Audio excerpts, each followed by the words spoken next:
Thomas the Tank Engine was grumbling to the other engines. I spend my time pulling coaches about, ready for you to take out on journeys. The other engines laughed. Why can't I pull passenger trains too? You're too impatient, they said. You'd be sure to leave something behind. Rubbish, said Thomas. I'll show you. One night, he and Henry were alone.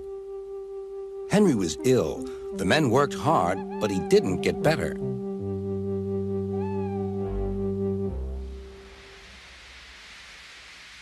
He felt just as bad next morning.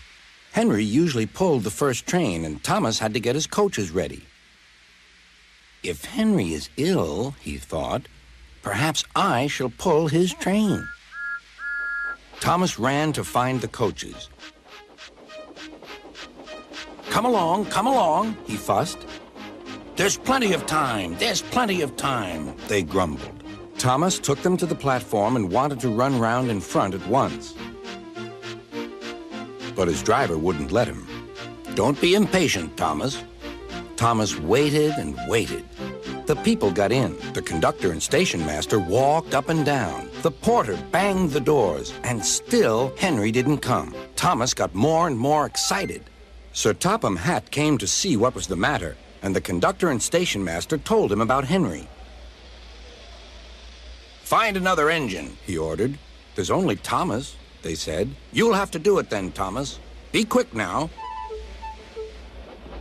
So Thomas ran round to the front and back down on the coaches, ready to start. Let's not be impatient, said his driver. We'll wait till everything is ready. But Thomas was too excited to listen. What happened then, no one knows. Perhaps they forgot to couple Thomas to the train, or perhaps the driver pulled the lever by mistake. Anyhow, Thomas started without his coaches. As he passed the first signal tower, men waved and shouted, but he didn't stop. They're waving because I'm such a splendid engine, he thought importantly. Henry says it's hard to pull trains, but I think it's easy. Hurry, hurry, hurry, he puffed, pretending to be like Gordon. People have never seen me pulling a train before. It's nice of them to wave. And he whistled. Beep, beep. Thank you. Then he came to a signal at danger. Bother, he thought. I must stop. And I was going so nicely, too. What a nuisance signals are. He blew an angry beep, beep on his whistle. The signalman ran up. Hello, Thomas, he said. What are you doing here?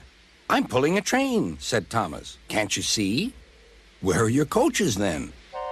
Thomas looked back. Why, bless me, he said, if we haven't left them behind.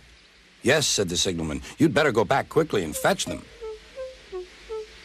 Poor Thomas was so sad he nearly cried. Cheer up, said his driver. Let's go back quickly and try again.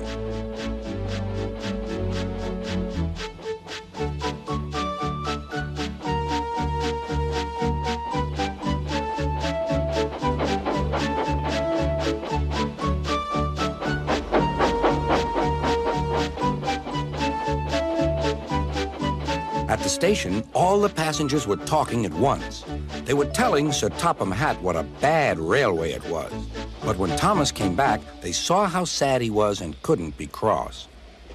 He was coupled to the train, and this time he really pulled it.